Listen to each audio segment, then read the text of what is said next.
Ladies and gentleman, कहते हैं अगर किसी चीज को दिल से चाहो तो पूरी कायनात उसे तुमसे मिलाने की कोशिश में लग जाती है।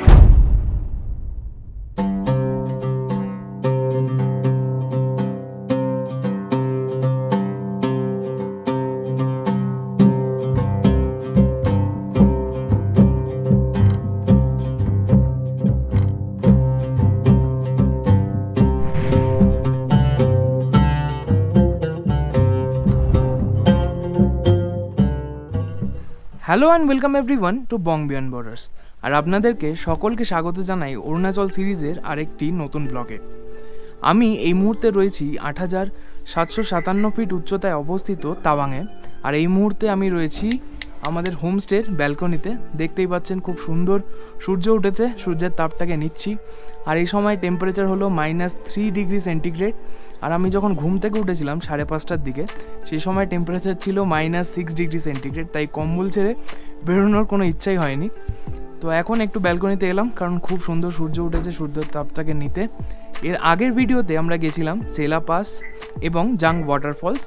যদিও সেলা লেক আমাদেরকে আমরা যেতে পারিনি, কারণ হেভি স্নোফল হচ্ছিল। আপনারা যদি ভিডিওটা দেখতে চান, উপরে আই বাটনে দিয়ে দিচ্ছি, আপনারা দেখতে পারেন। আমরা কিন্তু সবাই মিলে খুব এনজয় করেছিলাম।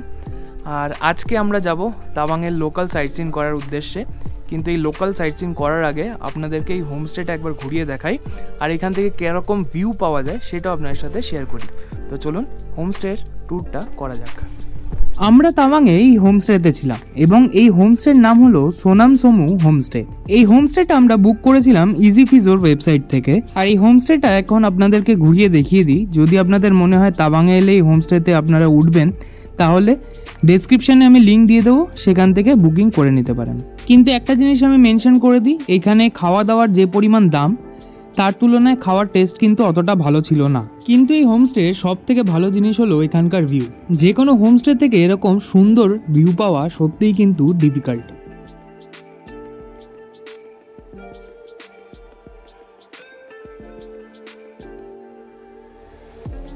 আর এই দূরে যে গোল্ডেন কালারের মনেস্ট্রি দেখতে পাচ্ছেন, সেটাই হলো তাওয়াং মনেস্ট্রি। আর এটা হচ্ছে এই হোটেলের ফায়ার প্লেস। এইখানে এই যে জিনিসটা দেখছেন, এটার ভেতরে কিন্তু কাঠ জ্বালানো হয়, আর ধোঁয়াটা এই পাইপ দিয়ে ওপরে বেরিয়ে যায়। এই জায়গাটায় কালকে কিন্তু আমরা রাতে ডিনার করেছি আর বসে আড্ডাও মেরেছি। ঠান্ডার মধ্যে কিন্তু এই জায়গাটা একবারে স্বর্গস্থান লেগেছিল আমাদের। এছাড়াও এখানে রয়েছে একটা ওপেন প্লেস, যেখানে সূর্য উঠলে অর্থাৎ একটু গরম গরম লাগলে আপনারা কিন্তু এখানে বসে ভিউ দেখতে দেখতে ব্রেকফাস্ট করতে পারেন। আর এই হোমস্টেটা আমার কিন্তু খুবই সুন্দর লাগছে। হোমস্টেটা তো ঘুরিয়ে দেখিয়ে দিলাম, এবার এখানে রুমটা একবার দেখিয়ে দিই। এই হচ্ছে আমাদের রুম, যেখানে একটা ডাবল বেড ছিল এবং একটা সিঙ্গেল বেড ছিল। এবং এটা হলো এই হোমস্টের ওয়াশরুম। ওয়াশরুমটা বেশ পরিষ্কার ছিল আর গিজারেরও ব্যবস্থা ছিল। রুমের যা ট্যারিফ রয়েছে সেগুলো কিন্তু আপনারা ওয়েবসাইটে দেখে নিতে পারেন। আমাদের হোমস্টে থেকে তাওয়াং মনেস্ট্রি খুব বেশি দূরে নয়। এখানে দেখতে পাচ্ছেন গেটটা, হার্ডলি 10 মিনিট হাঁটার ডিস্টেন্সে রয়েছে এই তাওয়াং মনেস্ট্রি। তো সকালবেলায় রোদ খাচ্ছিলাম, তো ভাবলাম যে একটু ওয়াকেও বেরোই, সে কারণে চলে এসেছি এখন তাওয়াং মনেস্ট্রিতে। তো চলুন এখন তাওয়াং মনেস্ট্রিটা ঘুরে দেখা যাক। এই তাওয়াং মনেস্ট্রি টিবেটিয়ানে গ্যাডেন নামগ্যাল লাতসে নামে পরিচিত, যার অর্থ হলো the divine paradise of complete victory. এই মনেস্ট্রিটি প্রতিষ্ঠিত করেন মেরেক লামা লর্ডরে গ্যাটসো 1680 থেকে 1681 সালের মধ্যে।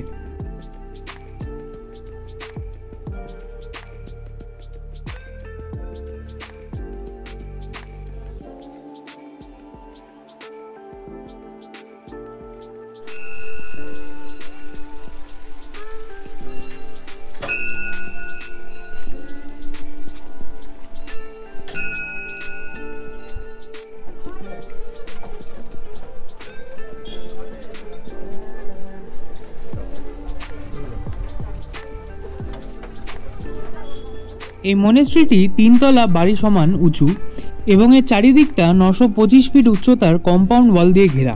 আর এই মনেস্ট্রিটা একদমই ছোট নয়, বেশ অনেকখানি জায়গা নিয়ে রয়েছে, তাই আপনারা সময় নিয়ে যদি ঘুরতে পারেন অবশ্যই আপনাদেরও ভালো লাগবে। তো আমাদের ব্রেকফাস্ট কমপ্লিট হয়ে গেছে, পেছনে ট্রাভেলার এসে গেছে, সবাই একে একে ট্রাভেলারে উঠছে। এরপর আমরা বেরোবো তাওয়াংয়ের সাইট সিনের উদ্দেশ্যে। তো চলুন ট্রাভেলারে উঠে আবার দেখা হচ্ছে। ট্রাভেলারে উঠে আমাদের প্রথম গন্তব্য ছিল এখানকার কোনো একটা লোকাল হসপিটাল, কারণ জয়তুর আগের দিন থেকেই শরীর খারাপ শুরু হয়ে গেছিলো, যেটা আমি আগের ব্লগে বলেছিলাম, যদিও সেটা এখানে দেখানো নেই। তো এখন আমাদের গন্তব্য হলো, প্রথমে আমরা যাব হচ্ছে ওয়ার মেমোরিয়াল। ওয়ার মেমোরিয়ালে গিয়ে প্রথম আমাদের কাজ হয়েছিল সেদিনকের দিনের জন্য লাইট অ্যান্ড সাউন্ড শোয়ের টিকিট কেটে নেওয়া, কারণ এই টিকিট অনলাইনে পাওয়া যায় না। তবে প্রি বুকিংয়ের একটা ফোন নাম্বার আপনাদেরকে অবশ্যই দিয়ে দেবো, আপনারা কিন্তু এই নাম্বারে কল করে বুক করতে পারবেন।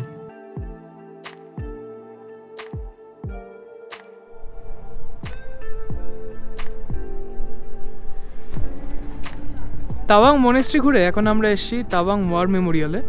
আর এখানে কিন্তু সন্ধ্যাবেলা একটা লাইট অ্যান্ড সাউন্ড শো হয়, যেটার টিকিট কিন্তু আগের থেকে কালেক্ট করতে হয়। তো সেই কারণে আমরা এখন এসেছি, এখন ওয়ার মেমোরিয়ালটা ঘুরবো আর এখনই লাইট অ্যান্ড সাউন্ড শোয়ের টিকিটটা কেটে নেবো, যাতে পরে টিকিট পেতে প্রবলেম না হয় আর সিট পেতেও প্রবলেম না হয়। আর পেছনে দেখতে পাচ্ছেন ওইদিকে একদম দূরে ওইদিকে রয়েছে আমাদের সেই হোমস্টে। আর আমরা যেটা দেখিয়েছিলাম যেখানে হেলিকপ্টার ল্যান্ড করছে, সেটা কিন্তু বেসিক্যালি এখানেই রয়েছে। তো চলুন এখন ওয়ার মেমোরিয়ালের ভেতরে ঢোকা যাক। এখানে কিন্তু সব জায়গায় ভিডিও করা অ্যালাউড নয়, তো জানি না কতটা দেখাতে পারবো এবং কতটা মানে দেখতে পারবো আর কি।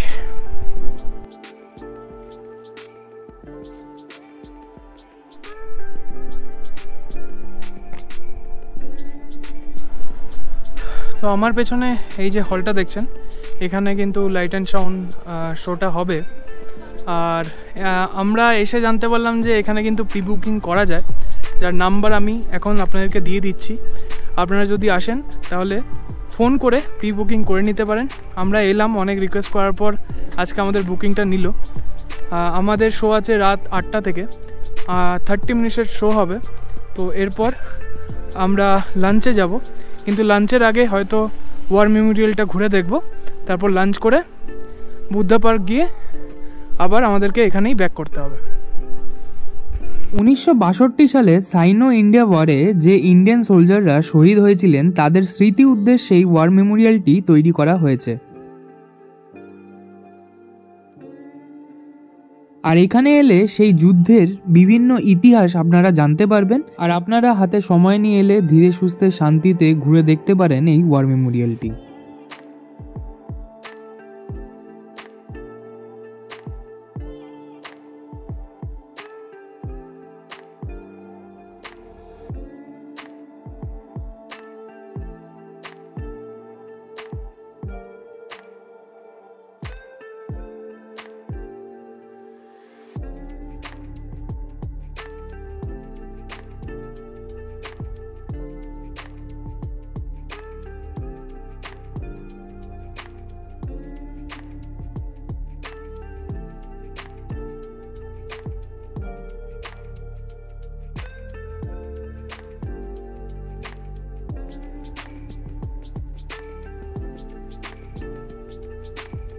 ওয়ার মেমোরিয়াল ঘুরে আমরা বেরিয়ে পড়লাম বুদ্ধ পার্কের উদ্দেশ্যে। ওয়ার মেমোরিয়াল থেকে এই বুদ্ধ পার্কের ডিস্টেন্স খুব বেশি দূরে নয়, আর এখানকার মেন অ্যাট্রাকশন হলো এই 18 ফিট উচ্চতার এই সুবিশাল বুদ্ধ মূর্তি, যেটা তৈরি হয়েছে ব্রোঞ্জ দিয়ে।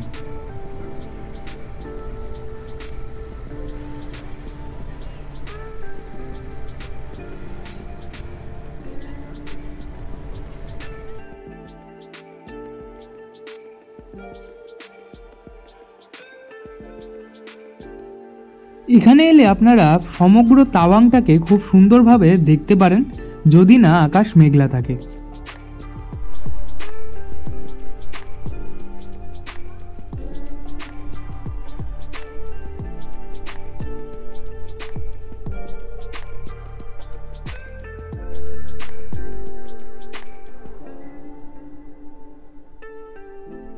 বুদ্ধ পার্ক হয়ে আমরা গেছিলাম তাওয়াং মার্কেটে, টুকটাক কেনাকাটা করে ব্যাক করেছিলাম সেই ওয়ার মেমোরিয়ালে। আর দেখতেই পাচ্ছেন কিরকম লাইন পড়ে গেছিল অলরেডি।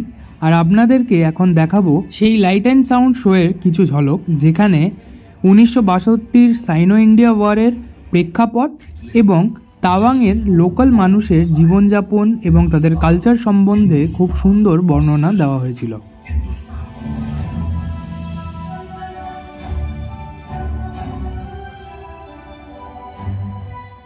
ये झील नीला घूंघट ओढ़ लेती है तो बारिशों के मौसम में कोहरे की चादर।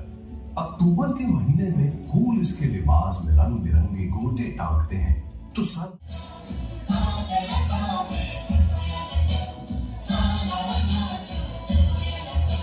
तवांग की स्थानीय जनजाति की मोनपा संस्कृति के पारंपरिक नृत्य संगीत से तलखियां समय के साथ बढ़ती रही। 60 के शुरुआती दशक में ये तलखी अपने परवान पर उस समय आ गई जब तिब्बत के धर्मगुरु दलाई लामा अपने प्यारे वतन पर चीन के आधिपत्य को चुनौती देने की वजह से चीन ने भारत पर औचक्के से आक्रमण कर दिया। भारत शांति और अहिंसा के प्रतिमूर्ति बुद्ध का भी देश था। तांडव करने वाले बेशक रौद्र रूप शिव का भी बुद्ध के। भारत ने बेशक जान माल के नुकसान के लिहाज से मात खाई, पर उस युद्ध में मनोबल के मामले में, पराक्रम के प्रदर्शन के मामले। তো ফাইনালি এখন লাইট অ্যান্ড সাউন্ড শো দেখে রুমে ফিরলাম। তো আজকের ব্লগটা যদি আপনাদের ভালো লেগে থাকে অবশ্যই লাইক করবেন, কমেন্ট করবেন, বন্ধুদের মধ্যে শেয়ার করতে ভুলবেন না। আর চ্যানেলটাকে প্লিজ সাবস্ক্রাইব করে দেবেন আর পাশে থাকা বেল নোটিফিকেশান ক্লিক করে অল করে দেবেন যাতে নতুন ভিডিও সরাসরি পৌঁছে যায় আপনাদের কাছে। তো চলুন দেখা হচ্ছে নেক্সট ব্লগে।